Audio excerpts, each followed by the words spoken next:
Hello beautiful soul! Welcome back to my channel. This is Mei Chang Ame from Japan, Kabayan. Sagittarius, this reading is for you. September 14 to 2024. Maraming salamat muna sa mga subscriber, new subscriber, cross-watcher. Sa mga bagong pasok dyan, welcome na welcome kayo sa bahay ni Ate Amy. Maraming salamat din sa nakataba ng puso ninyong mga comments. Sa mga nagka-personal reading, siyempre maraming salamat po. Kung gusto nyo ng personal reading at energy nyo lang talaga ang gusto makuha natin, all the details po isa sa baba po ng video na ito. This is a general reading, Kabayan Sagittarius. Kunin mo lang sa'yo at itapon ang hindi naman para sa'yo. Maaring vice versa, maaring nangyayari or mangyayari pa lang. Use your own intuition, lawakan natin ang ating isipan. Kung hindi para sa'yo, hindi para sa iyo. Huwag ipilit. Tingnan natin ang iyong energy this week, Sagittarius.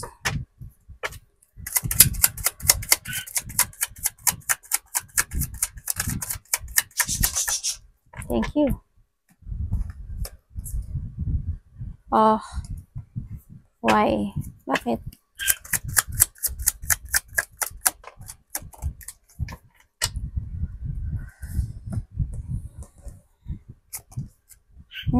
Okay.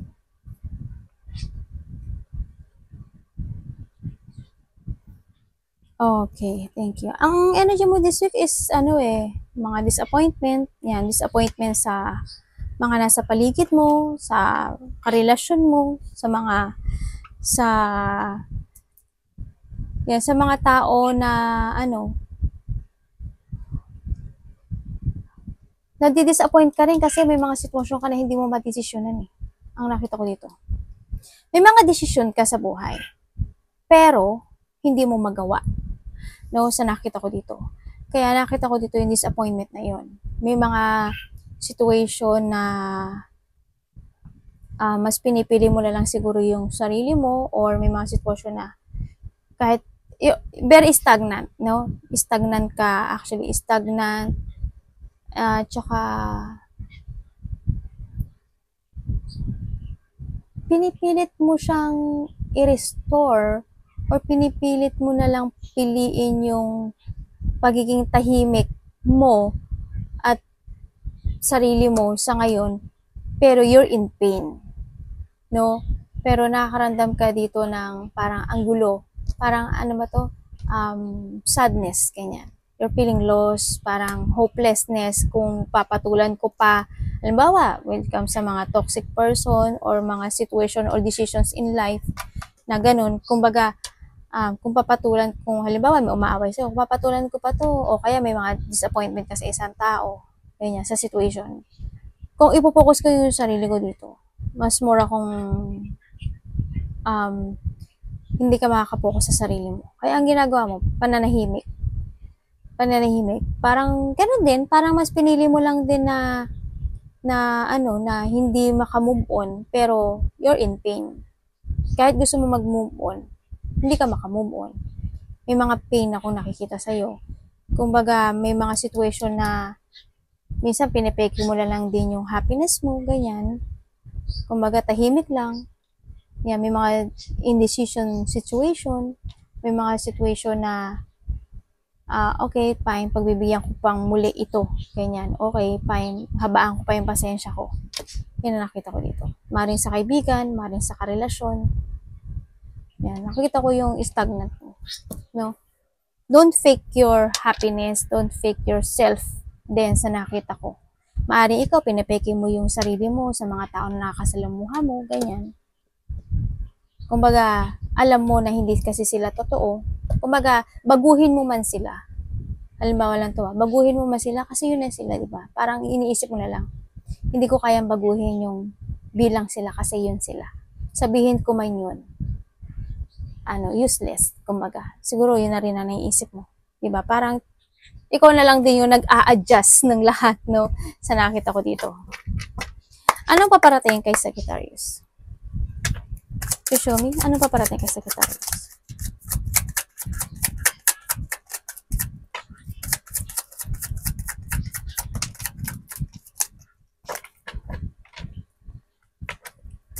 Anong paparating kay Sagittarius?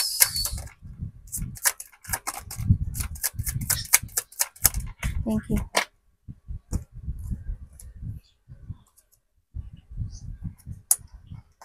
Bakit?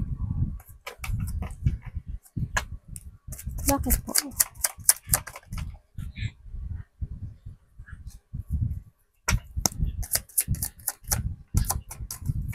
Nakita ko na magpaparati sa'yo more on patient. Ako nakikita sa'yo, no? More on patient, handun din yung pag-aalala, may mga indecision talaga, may mga confusion, may mga situation na frustration ako nakikita sa'yo. Maaring magkaka-delay sa ibang parte ng aspeto ng buhay mo. May mga stress, anxiety sa iba or pangamba ako nakikita. Maaring may malalaman ka rin katotohanan. May mga sitwasyon ako na nakikita rin dito na hindi yung paparata sa iyo is yung wala ano dapat yung term dito, frustration, you are ay galing dalawang H siya ngayon ko lang napansin. May mga situation na hindi clear yung path mo sa ngayon, no? Yung mga movement mo. Kumbaga, maaring hindi ka nakakapag-focus dito sa situation na to. Maaring may mga pinag-uusapan or may taong kakausap din sa'yo or kinakausap ka ng anak mo, maaring anak mo, karelasyon mo, kasamaan mo sa trabaho na hindi ka makakapag-desisyon. Maaring may malalaman kang katotohanan din. Maaring may mga sitwasyon na ma-overwhelm ka. May mga sitwasyon, may delay sa'yo actually. May stress ka. Maaring sa pera, may stress ka. Maaring sa pakipag-usap, baka nakipag-usap ka lang sa anak mo or kasamaan mo sa trabaho, karelasyon mo, may stress ka na. Or may pag-aalala ka sa anak mo, maaring ganun, o sa malalapit sa puso mo. Mga ganyan, may maparating sa'yo. May pag-uusap na hindi mo madidesisyonan. May mga malalaman kang katotohanan sa iba. Yan, may mga situation na hindi ka makakapag-focus or maaring may mga ganun, hindi ka makakapag-focus Hindi ka makakapag-focus dito. Na kailangan mo dito mag-ingat, sa nakita ko dito. Lalo na when it comes to your money, ingat ka rin sa nakita ko dito. May mga problem at may mga struggle in life ako na nakikita na parating sa'yo. Yun na nakita ko. Baka more on pag-aalala, no? Also this week. Anong dapat iwasan ni Sagittarius? Ingat din, baka iba dito hindi nagiging healthy or may tao dito na hindi nagiging healthy yung mga ginagawa niya sa buhay niya.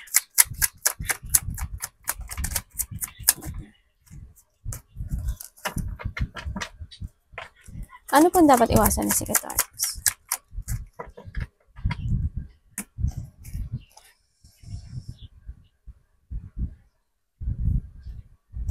Bakit?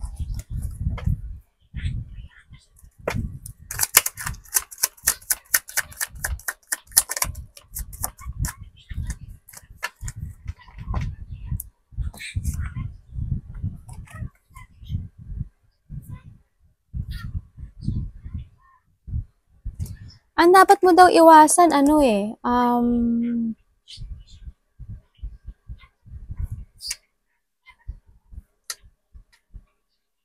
may agreement akong nakikita dito, no? Sa taong mahalaga sa'yo. Maring iba dito sa trabaho, may mga sitwasyon na maaring may mag-aaway or hindi magkakasundo, malaki man o maliit ito. Maaring may mga situation na may irita ka sa kapamilya mo, kasama sa trabaho, o karelasyon yan.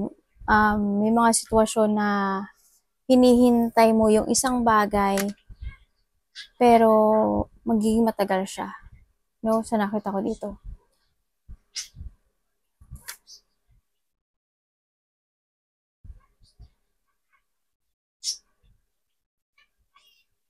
May tao dito na makipag, sa'yo, agreement when it comes to money.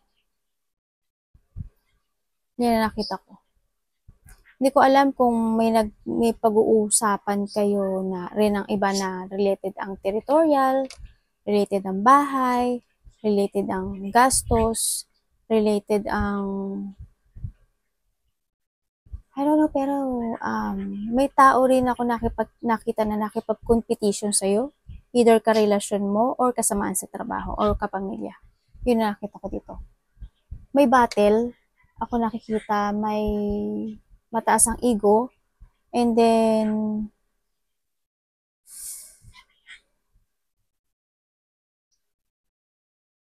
when it comes to your decision daw, sinasabi dito, magkakaroon din ng lack of control dito Hindi pagkakaisa, ganyan.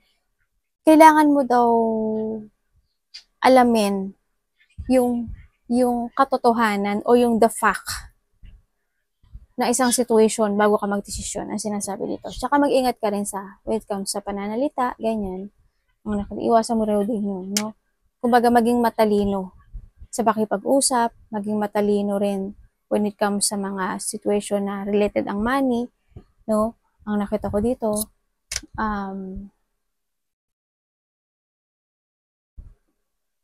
may tension kasi ako nakikita dito When it comes din dito, kailangan mo nang i-progress, i-evaluate, ganyan ang nakikita ko dito.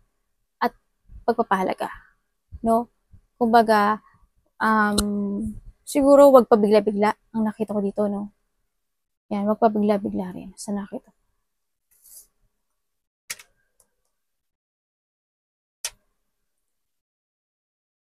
Be patient. Siyempre, more on, iwasan mo yung yung pagmamadali. Yun. Maging patient ka daw. Isiping maigi. And then,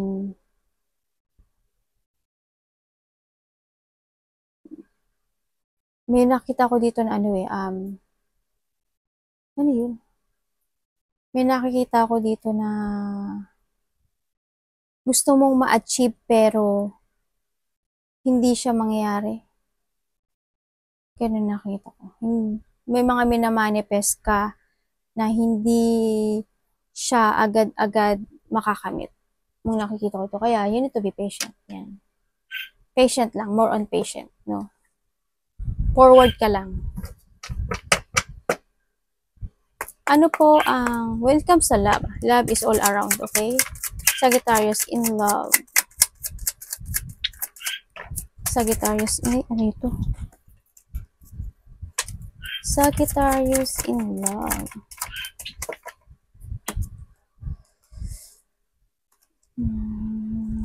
Bakit?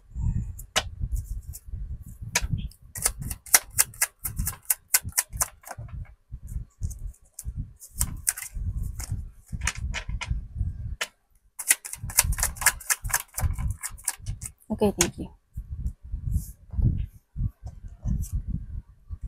Just may marimar.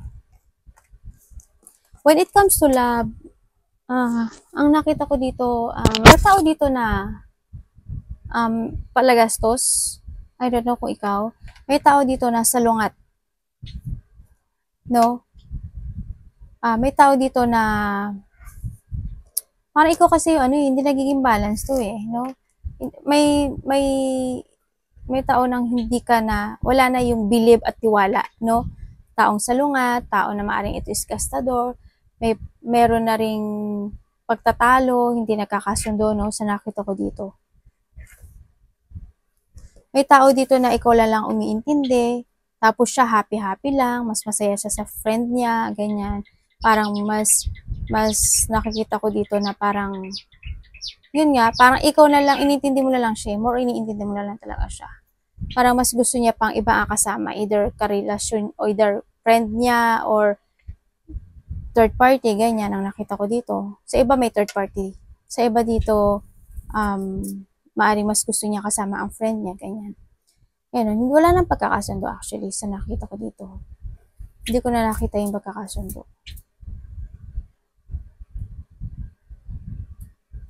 Ikaw lang yung nagiging mapagbigay. Kumbaga sa kanya, wala yun sa kanya. Pero ikaw, binavalue mo yun. Pero sa kanya, wala yun. Basta sa kanya, masaya siya. Ganyan. Ang nakita ko.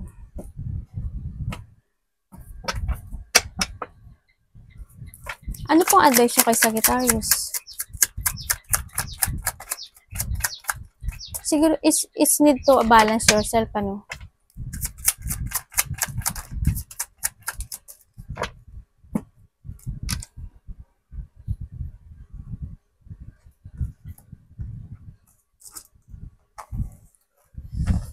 Bakit po?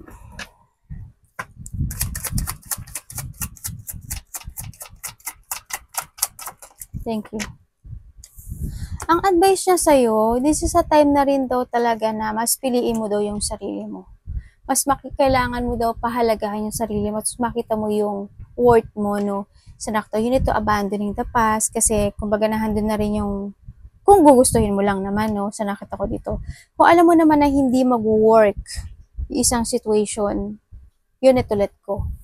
No? Mag-escape ka na sa sitwasyon na yun.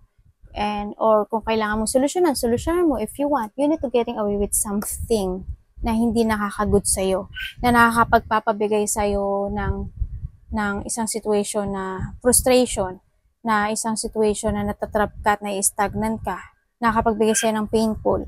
No, you need to let go yung emotion na yun, yung situation na yun, no? And going towards sa bago, syempre. Mas good kasi yung ganun, no?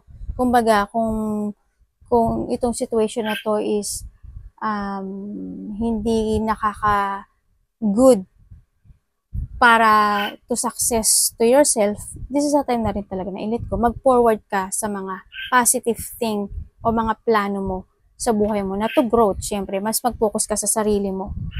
Yan, mas kailangan mo i-explore ngayon yung sarili mo para lumago ka.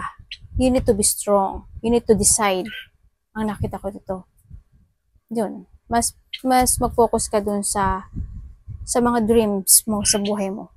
No, sa nakita ko to. You need to create again yourself in a new you. Kailangan dito ng renewal. No, sa nakita ko dito. Yun. Kailangan maging creative ka more sa sarili mo. Mas more ka mag-focus sa mga achievement at pagbabago at paglago mo. Fly high, syempre, spread your wings. Kailangan dito. No? And take it action, syempre. More on take it action. Kasi the choices is in yours. Nasa sa'yo yung choices. Kung gusto mo magpatrap dito, it's okay. Kung gusto mo naman na unti-unting mag-move on, it's okay. Mas it's better kung gusto na magkaroon ng renewal sa'yo. Focus to yourself and know your worth. No? Sa nakita ko ito. Arigatou namaste. God bless.